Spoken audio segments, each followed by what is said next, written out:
Hello दोस्तों, एक new isekai anime reincarnate as an aristocrat with an appraisal skill के episode 7 के Hindi explanation में तुम्हारा स्वागत है। अगर तुम्हें एनीमे पसंद आए तो फिर चैनल को सब्सक्राइब कर लेना, वीडियो को एक लाइक कर देना और कमेंट बॉक्स में कमेंट करना। एपिसोड की शुरुआत में जो रेवन था वो जंग में दुश्मनों से लड़ रहा होता है।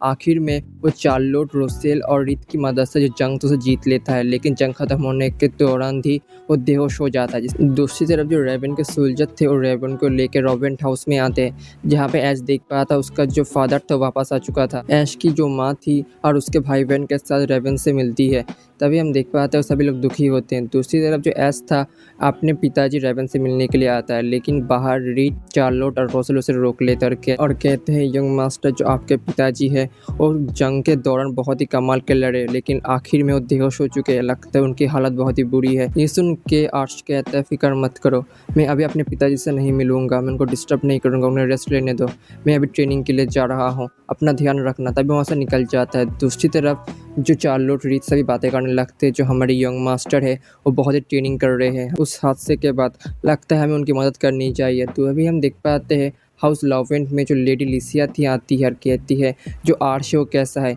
आर्श है वो मेरे लेटर का जवाब पहले बहुत ही अच्छे तरीके से देता था, उसके अंदर इमोशन होता था, लेकिन अब मुझे लगता है जो अब वो लेटर लिख रहा है उसके अंदर कोई भी इमोशन नहीं है, इसीलिए मैं उससे मिलने के लिए आ गई। तभी जो रीत थे वो लिसिया को कहता है जो हमारे यंग मास्टर आर्श है उनको जंग में नहीं जाने दिया गया, इसके बदले उनके पिताजी गए, इसीलिए जो आर्श है बहुत ही दुखी है। ये सुन के जो लिसिया कहते लगता है तो फिर मुझे आर्श से मिलना होगा। तभी वो आर्श से मिलने के लिए ट्रेनिंग ग्राउंड में आता है। तो जैसे ही दरवाज़ा खोलती है वो देख पाती है जो आर्श है वो फाइटिंग कर रहा होता है, जहाँ पे जो आर्श तो हार रहा होता है, लेकिन आर्श कहता है मैं नहीं हार सकता, मुझे और भी ट्रेनिंग करनी होगी, मुझको मेरे पिताजी के लिए और भी स्ट्रांग बनना होगा। दूसरी तरफ लिसा ये देख के जो दरवाज़ा उसे बंद कर देती है और उससे बात नहीं करती। बाहर वहीं पे रीत, चार्लोट सभी आते हैं और उससे कहते हैं आप आर्श से बात नहीं करेंगे। तभी जो लिसा कहते बिल्कुल नहीं। तभी वहीं पे लोवेंट हाउस की जो मेट थी वो चार्लोट, रीत और रोसेल के पास आकर कहते हैं जो हमारे लॉर्ड रेवन है तुमसे मिलना चाहते हैं। तभी वो तीनों जो रेवन था उससे मिलने के लिए जाता है। जो रेवन उनको देख के कहता है आखिरकार तुम आ ही चुके हो, आज मैं तुम लोगों से बिल्कुल भी लॉर्ड की तरह बात नहीं करूँगा, मैं तुमसे एक पिताजी की तरह बात करना चाहता हूँ। तभी जो रेवन था उनसे पूछता है जब से तुम लोवेंट हाउस में आए हो क्या तब से तुम यहाँ पे अच्छा फील कर रहे हो। तभी रीत कहता है ये तो मेरे लिए हेवन जैसा है। दूसरी तरफ रोसेल कहता है यहाँ खाना सच में टेस्टी है। तभी चार्लोट कहती है जो हाउस लोवेंट है वो मेरे लिए घर जैसा है। ये सुनकर रेवन कहता है ये सुन के मुझे बहुत ही अच्छा लगा। तभी रेवन कहता है तुम लोगों से एक बात चाहिए, क्या तुम मेरे बेटे आश का सपोर्ट कर सकते हो, क्योंकि जो मेरी बॉडी है बहुत ही कमज़ोर हो चुकी है और मैं कुछ ही दिनों का मेहमान हूँ, उसके बाद मैं मर जाऊँगा, इसीलिए मैं चाहता हूँ तुम लोग जो आश है उसे सपोर्ट करो। मुझे पता है जब तुम यहाँ पे आए थे तब तुम लोग बहुत ही कमज़ोर थे, मुझे लगा था तुम लोगों के पास बिल्कुल पावर नहीं होगा, लेकिन आज देखो तुम लोग कितने पावरफुल हो चुके हो। जो हमारे हाउस लोवेंट है तुम्हारे बिना चल ही नहीं सकता। मैं चाहता हूँ तुम लोग मेरे बेटे जो आर्श से सपोर्ट करो। मैं एक पिलॉट की तरह बातें नहीं कर रहा, मैं असल में एक पिता की तरह बातें करना चाहता हूँ तुम लोगों से। तभी जो रोसेल था सुन के कहता है फिक्र मत कीजिए, जो लॉर्ड आर्श है उन्होंने हमारी काफ़ी मदद की, अगर वो नहीं होते तो फिर मैं अपने टैलेंटों का भी पहचान नहीं पाता, मुझे नहीं पता था जो बुक पढ़ के भी इतना काम किया जा सकता है। और लॉर्ड आर्श ही थे जिन्होंने मेरी मदद की है, मैं उनके लिए बहुत सारे बुक पढ़ूंगा और उनकी ज़रूरत से मदद करूंगा। तभी चार्लोट कहती है अगर यंग लॉर्ड नहीं होते तो फिर मैं कब का मर जाती, उन्होंने मेरी मदद की है जीने में, मैं उनकी ज़रूरत से मदद करूंगी। तभी रीत कहता है फिक्र मत कीजिए लॉर्ड, अगर लॉर्ड आर्श नहीं होते तो फिर मैं कब का मर जाता, उन्होंने मुझे खाना दिया, रहने के लिए जगह दी है, मैं उनके लिए ज़रूर से फाइट करूंगा। ये सुन के रेवन कहता है ये सुन के मुझे बहुत ही अच्छा लगा। तभी रेवन उनसे कहता है जो दरवाजे के पीछे जो लिसिया है उसे भेज दो। तभी जो तीनों बाहर जाते हैं लिसिया से कहते हैं जो लॉर्ड रेवन है तुमसे मिलना चाहते हैं। तभी जो लिसिया थी वो रेवन से मिलने के लिए जाती है, जहाँ पे जो लिसिया थी वो रेवन को देख के कहती है मेरा नेम मैं लिसिया प्लेड है। तभी जो रेवन उसे देख के कहता है तुम्हें नहीं पता होगा हम पहले भी मिल चुके हैं।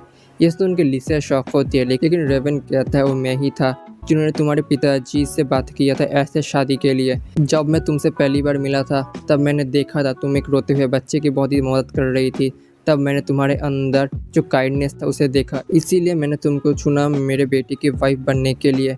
मुझे पता है जो आर्श है बहुत ही कमज़ोर है, लेकिन वो बहुत ही काइंड हार्टेड है, फिक्र मत करो, फ्यूचर में और भी स्ट्रांग बनेगा। ये सुन के लिशा कहती है फिक्र मत कीजिए, मैं उनको स्ट्रांग बनने में और भी मदद करूंगी। ये सुनकर रेवन कहता है लगता है तुम आज से प्यार करने लगी हो। तभी लिशा कहती है बिल्कुल। तभी रेवन कहता है तो फिर तुम अब जा सकते हो, उसका ध्यान रखना फ्यूचर में।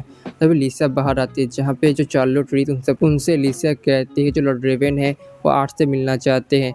रीत चार्लोट और रोसेल आर्च को बताने के लिए जाते हैं। दूसरी तरफ जो लिसिया थी वो रीत को रोक लेती है और कहती है रीत तुम्हारा बहुत बहुत शुक्रिया, तुमने जो आर्च है उसको बहुत ही पहले से मदद की है। तभी लिसिया उनसे चली जाती है लेकिन जो रीत था वो रोने लगता है और कहता है ऐसा कैसे हो सकता है, जो लॉर्ड रेवन है वो बस कुछ ही दिनों के मेहमान कैसे हो सकते हैं, उनको और भी जीना चाहिए। दूसरी तरफ जो रेवन था उससे मिलने के लिए उसका बेटा आर्च आता है। इससे देख के रेवन कहता है मुझे माफ़ करना, मैंने इतनी रात को तुम्हें बुला लिया। लेकिन आर्च कहता है फिक्र मत कीजिए पिताजी, मेरे पास काफ़ी सारे मेडिसिन है और बुक भी है, इनकी मदद से मैं आपका ज़रूर से इलाज कर सकता हूँ। जब आप पूरी तरीके से सही हो जाएंगे तो फिर आप जो काम से कर पाएंगे। लेकिन रेवन कहता है मुझे पता है मेरी हालत कैसी है, मैं असल में एक वॉरियर हूँ। तभी रेवन उसको अपनी बात बताने लगता है और कहता है मैं असल में एक बहुत ही गरीब गांव से था जहाँ पे खाने के लिए कुछ भी नहीं था, इसीलिए मैं शहर भाग गया वहाँ पे जीने के लिए। लेकिन जिस शहर में गया था मैं उस शहर में एक पार्टी हो रहा था क्योंकि जो मिशन के गवर्नर थे वो आए थे। मैंने पहली बार मिशन के गवर्नर को देखा, उनको देख के मुझे लगा मुझे भी उनकी तरह बनना होगा, इसीलिए मैंने आर्मी को ज्वाइन किया स्वॉर्डमैनशिप को सीख के। और कुछ सालों के बाद मुझे लॉर्ड लुमेरिसमा के द्वारा जो ये डोमेन है मुझे कंट्रोल करने के लिए दिया गया। मैंने इस डोमेन को बहुत ही अच्छी तरीके से कंट्रोल किया और इसे प्रोटेक्ट भी किया। लेकिन अब मैं मरने वाला हूँ, मैं अब कुछ भी प्रोटेक्ट नहीं कर सकता, इसीलिए मैं चाहता हूँ मेरे बेटे आर्च तुम इसको संभालो। मुझे पता है बहुत ही मुश्किल भरा काम है और मुझे ये पता है तुम ये कर पाओगे मेरे बेटे।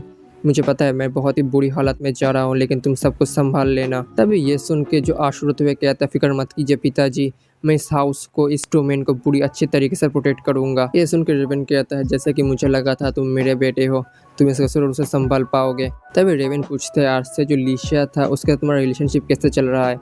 ये सुन के जो आर्च कहता है बहुत अच्छा चल रहा है पिताजी, आप फिक्र मत कीजिए। तभी वो दोनों सारी रात बातें करने लगते इसी बारे में। अगली सुबह को जो रेवन था वो मर जाता है। दूसरी तरफ हम देख पाते हैं जो लैम्बर्ट के जितने पीपल थे सभी रो रहे होते हैं, जहाँ पे ऐश कहता है जो मेरे पिताजी वो मर चुके हैं और उन्होंने मुझे जिम्मेदारी दी है लैम्बर्ट को संभालने की और मेरे फैमिली को मुझे देखना होगा। तभी जो आर्च है अपने पिताजी की जलते हुए बॉडी के आगे आता और कहता है आप फिक्र मत कीजिए, आपने जो कुछ भी मेरे भरोसे छोड़ा है पिताजी, मैं उसको जरूर से प्रोटेक्ट करूंगा। तभी जो आर्च था वो लैम्बर्ट के लोगों से कहने लगता है आज से मैं लोवेंट हाउस का न्यू लॉर्ड हूँ और तुम लोग फिक्र मत करो, मैं तुम लोगों को प्रोटेक्ट करूंगा, तुमको कोई भी परेशानी नहीं आने दूंगा, ये मेरा वादा है। ये सुन के जो लैम्बर्ट के पीपल रोने लगते हैं और कहते हैं आप फिक्र मत कीजिए लॉर्ड आर्च, आप ये काम है ज़रूर से अच्छे तरीके से कर पाएंगे। तभी लैम्बर्ट के जितने भी लोग थे वो आर्च के लिए चीयर अप करने लगते हैं। दूसरी तरफ चार्लोट थी पास्ट में रेवन के बारे में सोचती है, जहाँ पे जो रेवन था उससे कहता है जंग में फिक्र मत करो, तुम अपनी पावर को बहुत अच्छे तरीके से कंट्रोल कर पाओगे, तुम फ्यूचर में बहुत ही पावरफुल मैजिशियन बनोगे।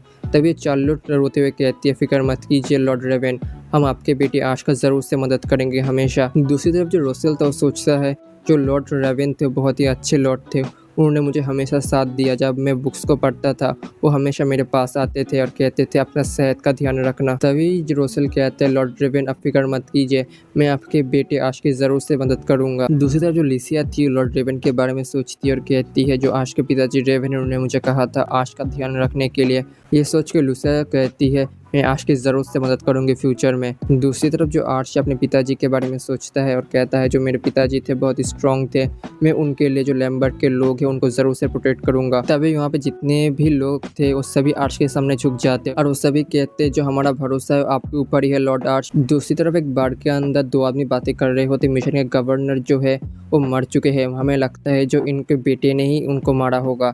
तभी उन दोनों के पास एक लड़का आता है, कहता है तुम लोग क्या बातें कर रहे हो। अगर तुम्हें ये एनीमे पसंद आई है तो फिर चैनल को सब्सक्राइब करके बेल नोटिफिकेशन को ऑल पे कर लो, वीडियो को एक लाइक कर दो और कमेंट बॉक्स में कमेंट करो। और इसके पहले के और बाद के एपिसोड्स के लिए चैनल के प्लेलिस्ट को एक बार चेक कर लो और चैनल कम्युनिटी को ऐसे ही फॉलो करते रहो।